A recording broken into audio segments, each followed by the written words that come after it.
할렐루야, 우리 주님을 찬양합니다. 여러분, 교회를 이렇게 한번 돌아보시기 바랍니다. 아우, 너무 반가운 얼굴들, 또 보고 싶은 얼굴들, 또 이렇게 옆에 있는데, 여러분들, 눈빛으로 보내시죠. 사랑합니다. 주 안에 사랑합니다. 네. 네. 원수를 사랑하라고 했습니다. 원수도 사랑하십시오. 여러분, 교회 안에 보면요, 우리의 주위를 둘러볼 때에 사랑하는 귀한 분들도 계시지만요, 반드시 교회 안에는 있어야 할 것이 있는데, 혹시 뭔지 아십니까? 어떤 분은 목사님 십자가 아닐까요? 그렇죠. 교회에 십자가가 있어야 되죠. 그러나 십자가 교회 안에 없는 교회 많습니다. 왜냐면은 십자가도 너무 그것을 또 중요시 여기면요, 그것도 우상이기 때문에 어떤 교단에서는 교회 안에 십자가 두지 않습니다. 근데 그 십자가는 아니더라도 반드시 교회 안에 둬야 할 성구, 반드시 그런 기구가 있는데 뭘까요? 어느 교회든 정말 바른 교회라고 하면 항상 그것은 있습니다. 그것을 우리는 거룩한 상이라고 하는데, 무슨 상? 네, 책상 걸상 아니고요. 네, 바로 말씀을 전하는 강대상이 있어야 되고요. 그리고 하나님의 기억하라고 하셨던 그 성찬을 담는 성찬상이 있는 겁니다. 그래서 교회는요, 반드시 이 두 상이 있어야 하는 것이죠. 근데 이 두 상의 공통점은요, 둘 다 은혜의 방편에 쓰여진다는 거예요. 하나님의 은혜를 붓는 이 말씀을 선포하는 일에 그 일이 있고요, 또 은혜의 방편이라고 하는 성찬을 통해서 쓰임받을 때 이 성찬상이 함께하는 것이죠. 그래서 이것을 거룩하리 해서 성구라고도 하고요, 성찬상 또는 강대상이라고 하면서 거룩이라는 단어를 그렇게 붙여드립니다. 그래서 거룩이라는 것은 여러분들 혹시나 무슨 신령하다, 한국에 가니까요, 목포노예만 가봐놓고선 되게 무슨 한국교회 여러 번 간 것처럼 얘기하는데, 제가 간 곳은 오직 목포뿐입니다.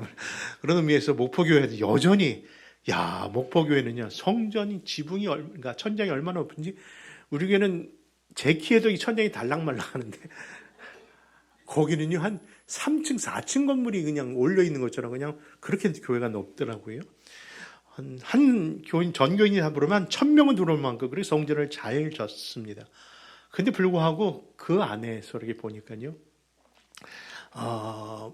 지금, 이 거룩한 이 성전 안에 그들이 뭔가 아직도 그것을 갖고 있는지, 강대상이 얼마나 높은지, 앞에 있는 분은 그냥 이렇게 예배를 드릴 정도로 그렇게 강대상이 높고요.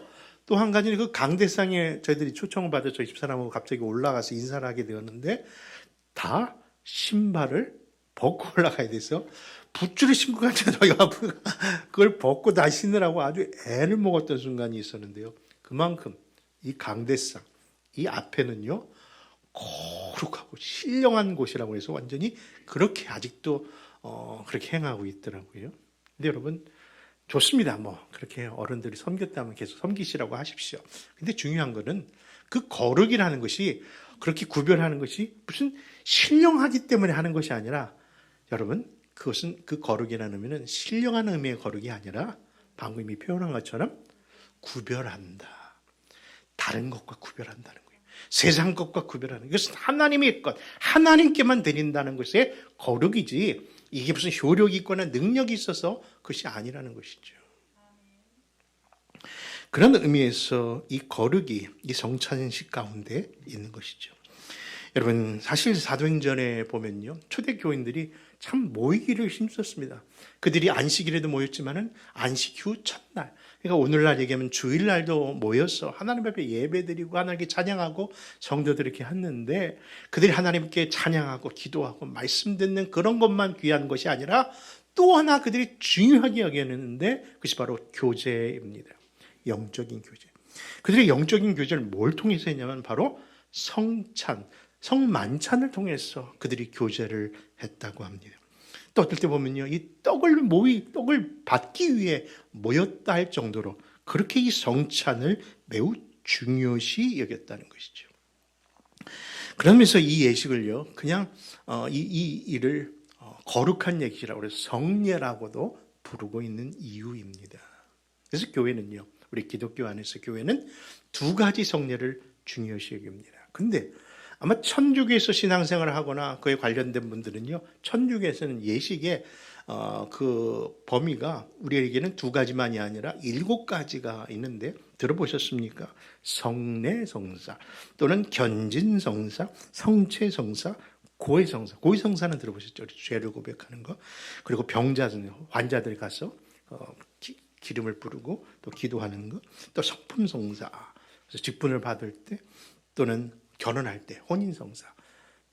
6교가 넘어왔나? 하여튼 종유성사를 돌아가시기 전에 마지막으로 기도해야 되는 그런 여러 가지 일들을 행하는데 그런 여러 가지 예식이 천주교 안에는 있습니다.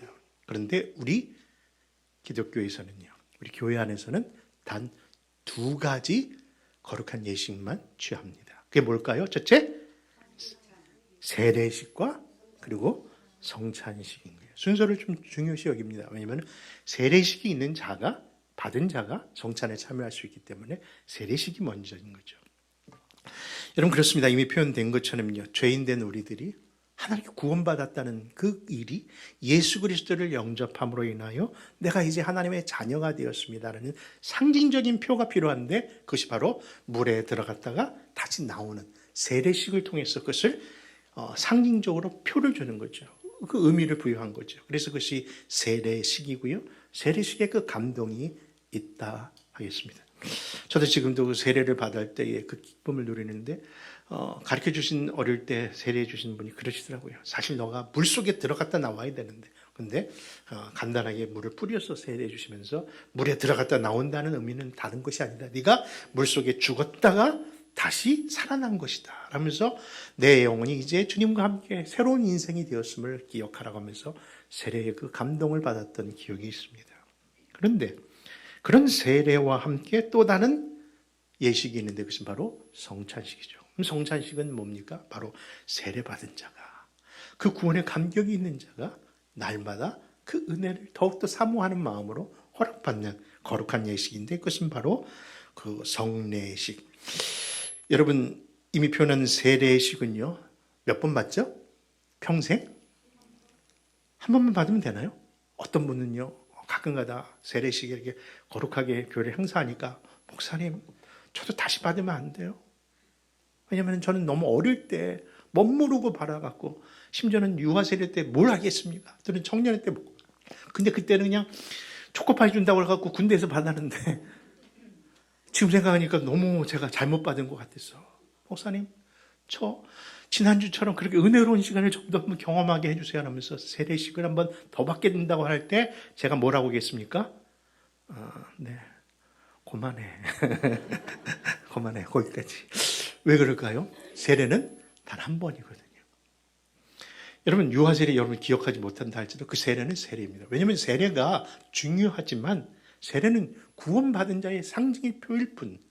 여러분 그것을 받았다 해서 그것으로 인해서 우리 구원을 임하는 것도 아니고 더 큰 은혜가 임하는 것이 아니라 내가 구원받는 감격의 표시로 주시는 거거든요. 더 우리가 사모할 것이 있습니다. 그것은 뭐냐면 바로 성례식 가운데 있는 성찬식입니다. 그래서 신학적으로 본다면요, 칭의, 한 번 받는 구원의 그 문제의 신학적인 용어의 칭의 또는 중생이라는 단어가 단회적이라고 한다면 그것은 세례라고 표현할 수 있고, 만약 이것이 다중적으로 여러 번 다회적으로 받을 수 있다면 그 신학적으로 성화, 그러니까 성화가 어떻게 보면 성찬과 관련된 비유적인 표현이라고 할 수 있는 것이죠. 그러니까 여러분들이 은혜를 사모하시고 더 큰 은혜를 사모한다면요, 진짜 이 말씀을 통해서 이루어지는 강대와 성찬을 통해서 이 성찬의 강대를 통해서 주어질 때 그 은혜 꼭 누리시기를 주님의 이름으로 축원합니다. 그와 같이 그런 목적 안에서 이 성찬이 이루어지는 것이죠. 그래서 이 성찬을 설명할 때마다 제가 4가지 영어 표현을 통해서 이야기하는데 한번 찾아볼까요? 유카리티스라고 하는 단어가 있습니다. 여러분 첫째 성찬을 사용하는 유카리티스. 그런데 이 단어의 뜻은 감사입니다. 뭐가 감사할까요? 그냥 사는 게 감사하고 먹고 사는 게 감사하고 가족 중 그게 아니라 바로 이미 표현한 것처럼 구원의 은혜에 십자가의 은혜에 감사하여 예수님께서 이 잔을 이 떡을 나누시면서 뭐라고 하셨어요? 이것을 통해서 나를 기념하라, 기억하라. 그것이 바로 우리에게 주신 그 구원에 대한 감격을 잊지 말라고 하는 것을 여러분 있는 것 아닙니까? 그래서 이 성찬은요, 감사를 다시금 깨닫게 하시고 감사를 또 하나님께 드릴 수 있는 귀한 시간이죠. 두 번째는 뭡니까? 홀리 커뮤니언. 그렇죠? 유니언한 단어와 앞에 컴이라고 하는 단어가 함께 교제하고 함께 연합한다는 의미를 갖고 있는 것이죠. 여러분, 우리가 몇 년 전에 코비드 때 교회가요 너무나도 어려운 순간을 당했습니다. 그때는요, 예전에는 모이기를 패하는 자의 습관같이 하지 말라고 하는데 이제는 진짜 그것이 어떻게 할 수 없을 만큼 모일 수가 없었어요. 과거에 우리가 누구한테 배웠는지 모르겠지만 어릴 때 무슨 얘기 들었습니까? 흩어지면 죽고 모이면 산다고 했는데 그때는 뭐예요? 거꾸로 모이면 죽습니다. 흩어지라고. 절대 두세 사람 이상 있는 곳에 가지 말라고. 그러면서 교회를 운영하려고 하니까 교회가 운영이 안 되잖아요. 왜? 모일 수가 없으니까. 아니 왜? 지하철은 타게 하면서 은행은 문을 열면서 뭐예요? 교회는 못 오게 이 나라에서 막아버리는 바람에 그렇죠? 모일 수가 없지 않았습니까? 그런데 그런 일로 인해서 교회가 이런 교회가 탄생해 버렸어요. 무슨 교회입니까? 가나안 교회. 아니 멀쩡한 가나안 교회는 왜 그러냐고요? 아니 그걸 거꾸로 의미적으로 뭐라면서 거꾸로 하니까 안 나가 교회. 그래갖고요 그 다음부터 안 나가는 교인들이 왜 이렇게 많은지. 그러니까 교회는 교인인데 안 나가 교인이에요. 교회는 안 나가. 그런데 예수는 믿는데 그냥 교회는 다니.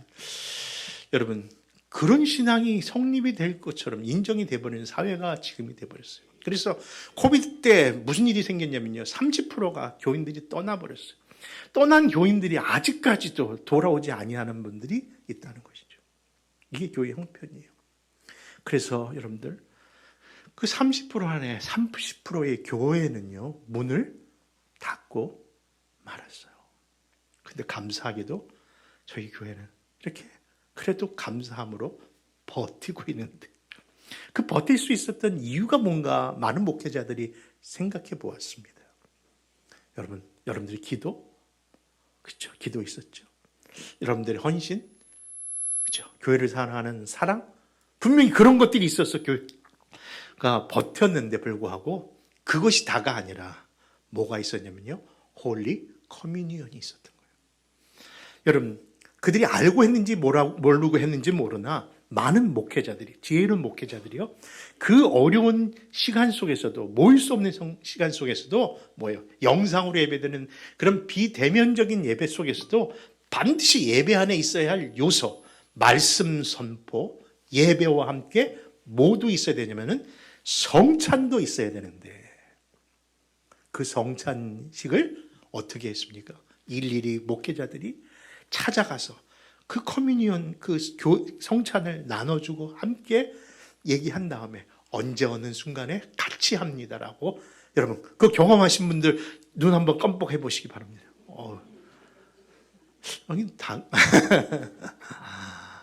여러분 그게 바로 하나 되게 하시는 성찬의 능력인 줄 믿습니다. 그 결과가 지금 교회를 살아남게 했다는 거예요.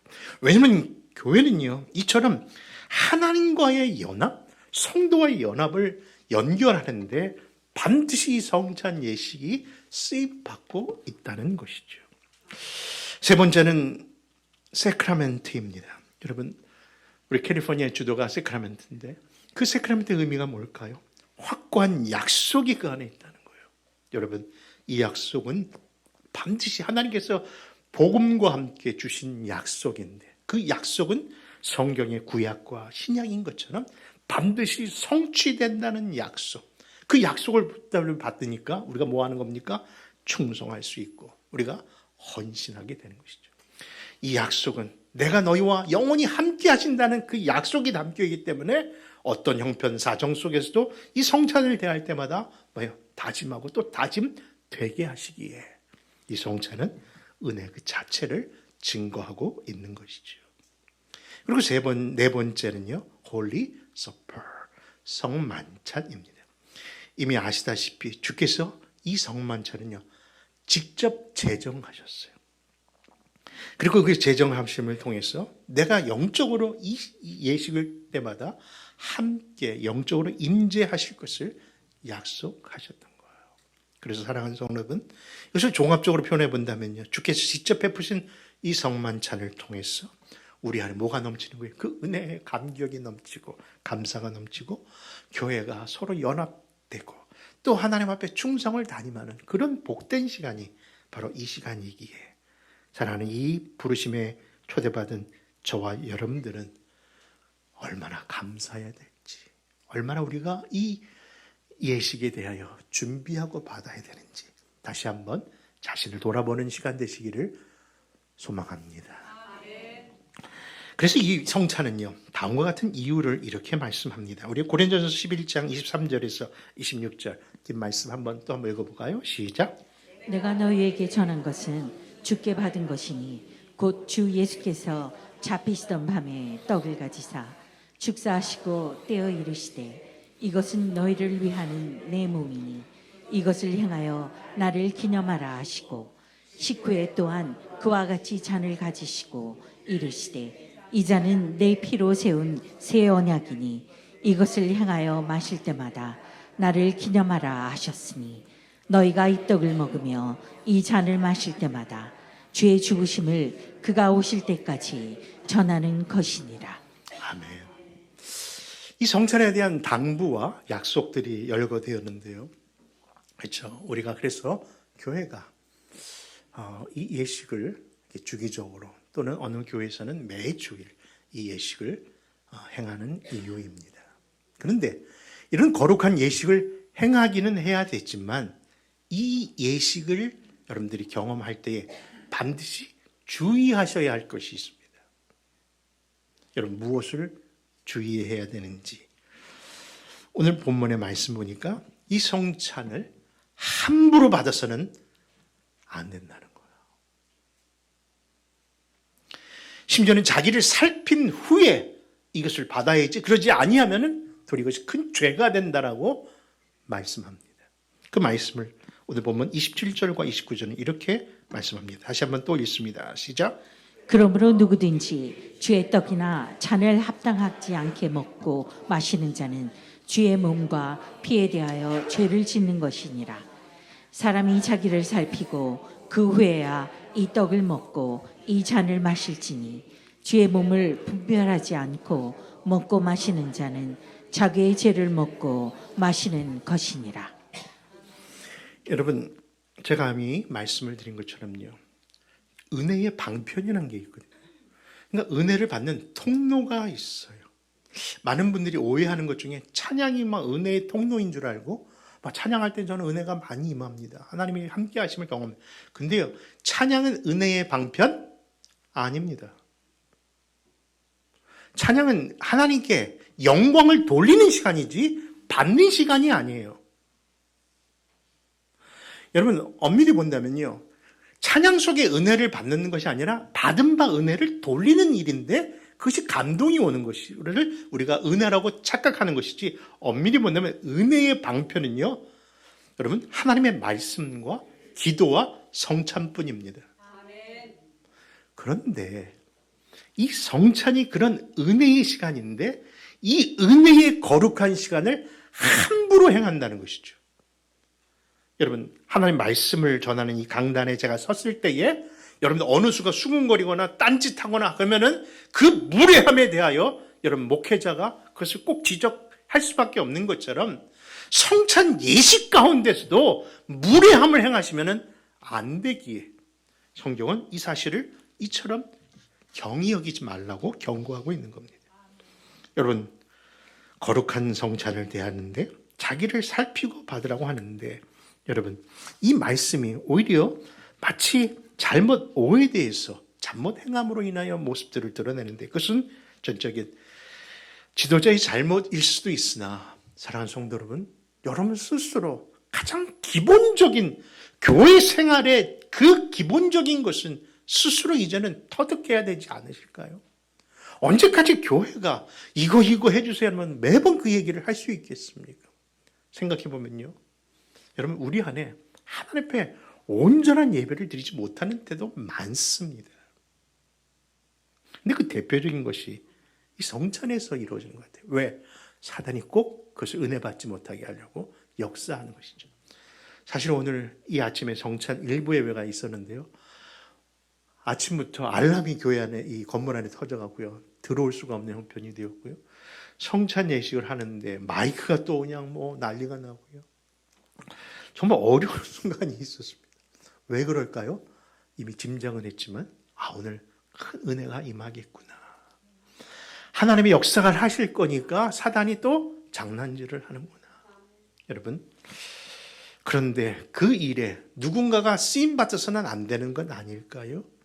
이 자리에 있는 분 가운데 성찬을 대할 때 마치 무슨 식장에서 음식을 대하듯 술집에서 건배를 하듯 포도주를 서로 킥킥하면서 웃어가면서 하는 사람 보았습니다. 그리고 그것을 들으면서 야, 오늘은 독가네 약가네, 그런 말을 어떻게 상식적으로 할 수 있습니까? 교회 안에서.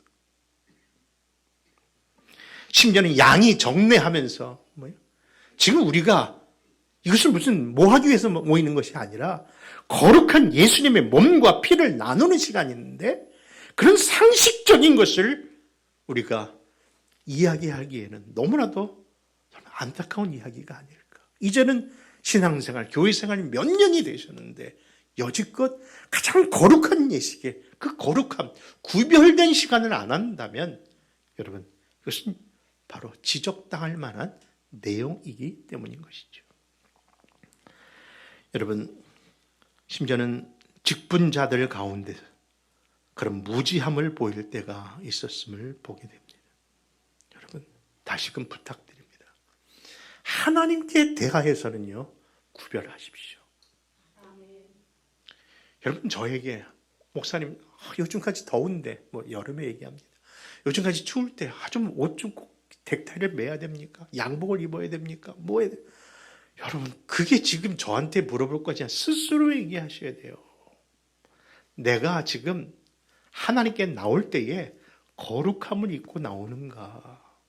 여러분, 그 거룩함은 좋은 옷, 좋은 정장 입으라는 뜻이 아니라 지금 내가 평상시 직장 생활할 때 입는 옷과 내가 평상시 마켓 갈 때 하는 행동과 하나님 전에 나올 때의 자세를 구별하는 것이 뭐다? 거룩함의 옷이라고 하는 것을 잊지 마십시다. 그러니까 하나님 앞에 예배하는 것과 하나님께 나아가는 것 안에서는요, 구별하셔야 돼요.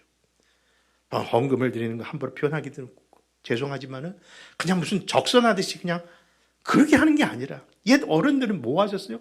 대리민지까지 하셨다면서요. 대리민지, 다리민지, 제가 죄송합니다. 왜 그럴까요? 그만큼 구별하셨던 거예요. 그것이 무슨 정성을 담는다는 의미가 아니기보다는 그 어른들은 바로 하나님께 드리는 것은 이처럼 자신이 구별하여 거룩함을 드린다는, 거기에 액수가 중요하겠습니까? 여러분, 그런 상식적인 것이 자꾸 무시되니 교회가 뭐예요? 질서가 없어진 거잖아요. 그런데 그래서 그런가요? 사도 바울도 웬만하면 말 안 하더라고요. 왜냐하면 이 본문이 등장하는 이 말씀의 교회는요, 그 유명한 고린도 교회입니다.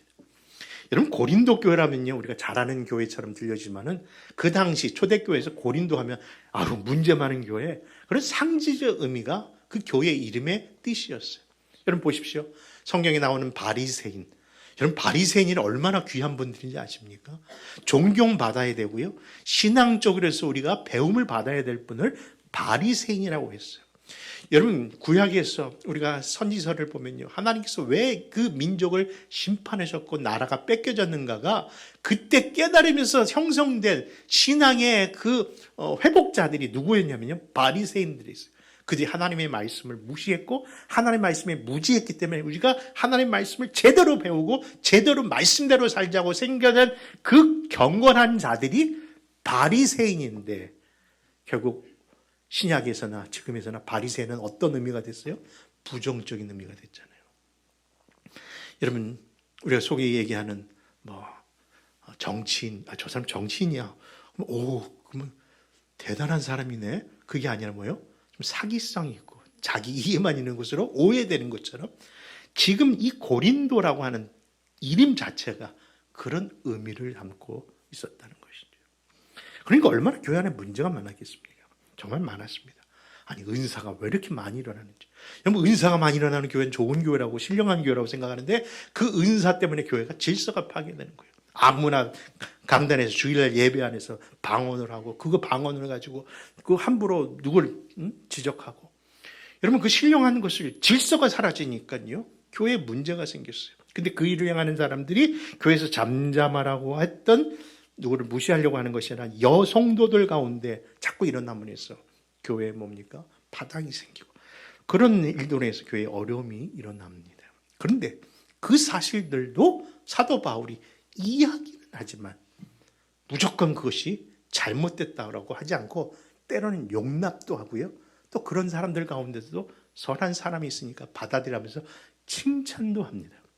그런데 사도 바울이 다른 것은 다 용납해도 이거 하나만은 용납할 수 없다라고 지적하고 계시는 것이 오늘 본문이에요. 그것이 무엇인지 17절에서 이렇게 말씀합니다. 같이 읽을까요? 17절 시작. 내가 명하는 이 일에 너희를 칭찬하지 아니하나니 이는 너희의 모임이 유익이 못되고 도리어 해로움이라. 바로 성찬을 잘못 행하고 있고 대하고 있는 사람들을 향하여 이 말씀을 하고 있는 겁니다. 책망이 앞서 징계까지도 이야기합니다. 그 말씀 30절 이하에 나타나는데 계속 32절까지 한번 읽습니다. 시작. 그러므로 너희 중에 약한 자와 병든 자가 많고 잠자는 자도 적지 아니하니 우리가 우리를 살폈으면 판단을 받지 아니하려니와 우리가 판단을 받는 것은 주께 징계를 받는 것이니 이는 우리로 세상과 함께 정죄함을 받지 않게 하려 하심이라. 그러므로 사랑하는 성도 여러분, 이 성찬은요 반드시 자기를 살피고 난 후에 받으셔야 합니다. 그런데 여기까지의 말씀이 아니라 그 다음 한 단계를 오늘 좀 말씀드리려고 합니다. 분명히 자기 자신을 살피는데 무엇을 살피는 것일까요? 많은 분들이 이 말씀을 듣고 오버해서, 여러분 오버 뭔지 아시죠? 너무 자기 중심적으로 해석해서 이 성찬을 더 무례함으로 나가는 분들이 있어요. 성찬의 예식 가운데 그것을 잘못함으로 인해서 무례함도 일어나지만 성찬을 안 받는 무례함도 있는 거예요. 무슨 의미일까요? 여러분, 어떤 분은 그렇습니다. 목사님, 오늘 그 말씀을 들으니까 이제 저 자신을 돌아봅니다. 그래서 결정했습니다. 오늘은 저 성찬 안 받겠습니다. 근데 그게 믿음으로 드리는 안 받음이 아니라 자기 개인적인 주관에서 안 받는 거예요. 여기 자기를 살피다고 하는 그 상태가 뭘까요? 근데 그 상태를 자기 중심으로 오늘 기분이 별로 안 좋네. 어젯밤에 와이프와 남편과 대탕 한번 애들하고 싸웠더니 오늘은 받을 만한 기분이 마음에 안 들어서 못 받겠어요. 이런 거를 들으면 의미가 없잖아요. 그건 누구 생각이에요? 그 사람 생각이에요. 도리어 그 사람이 이 성찬을 받아야 합니다.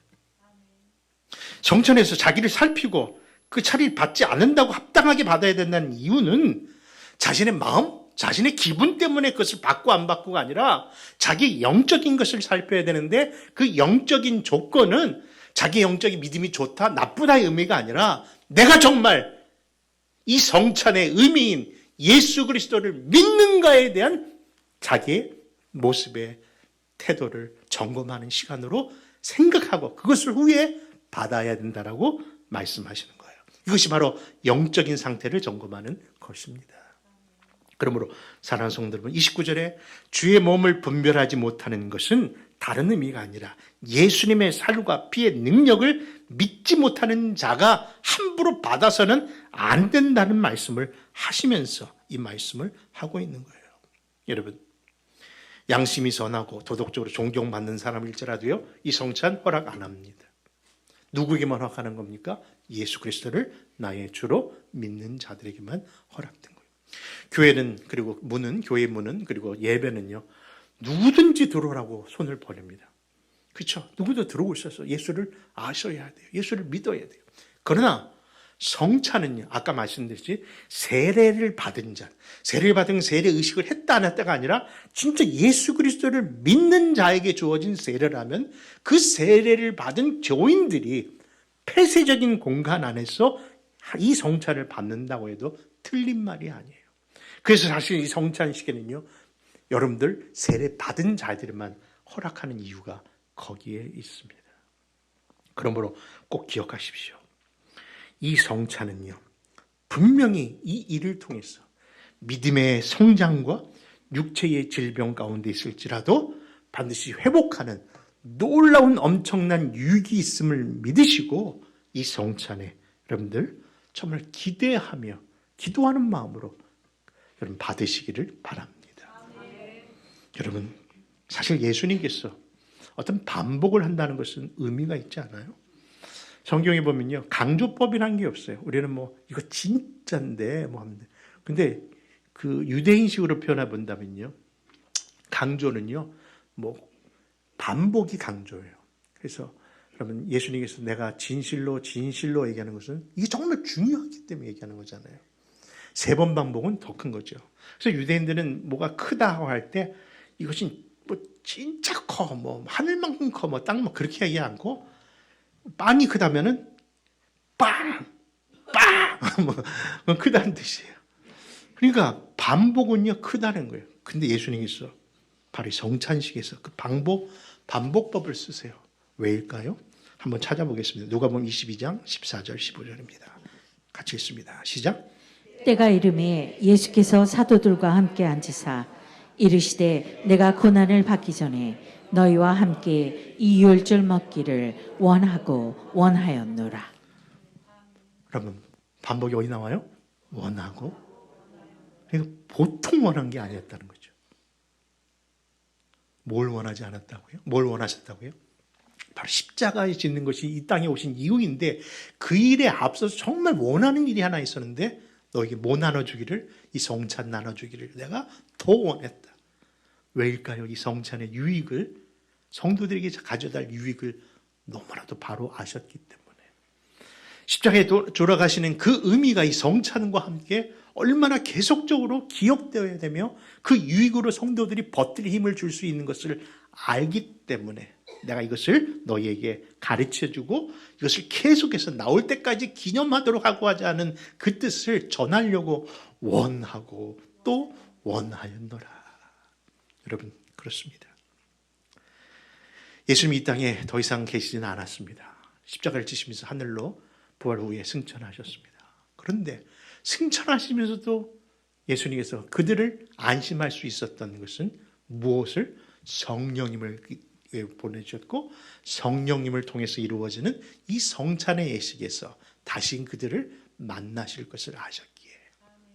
여러분, 이 성찬은 바로 주님과 그 떡을 교제하지만 주님이 그 안에 들어가시고 주님과 함께 교제하는 영적 그런 놀라운 신비적 연합이 이 성찬 속에 이루어지기에 계시록 3장 20절에 보니까 이렇게 말씀까지 하십니다. 같이 읽습니다.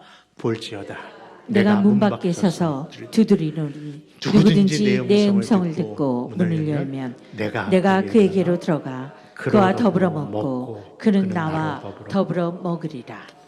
여러분, 이 먹고 마시는 일이 지금 이 성찬에서 이루어진다고 하는 겁니다. 그러면 이 복된 약속의 자리에 초대받으신 사랑하는 성도 여러분, 이 성찬이 그런 약속의 장인 줄을 믿으시고요. 오늘 이 성찬 예식을 통해서 멀어졌던 하나님과의 관계가 가까워지고요. 그리고 교회 안에 세우신 우리의 연합성이 서로 하나 되고, 혹시 가족 가운데, 사실 부부 가운데, 자녀 가운데 불편한 관계가 있다면 이 한 피바다 한 몸을 이루는 이 예식을 통하여 다시금 하나됨을 지키는 그런 귀한 시간 되시기를 주님의 이름으로 축원합니다. 기도하겠습니다.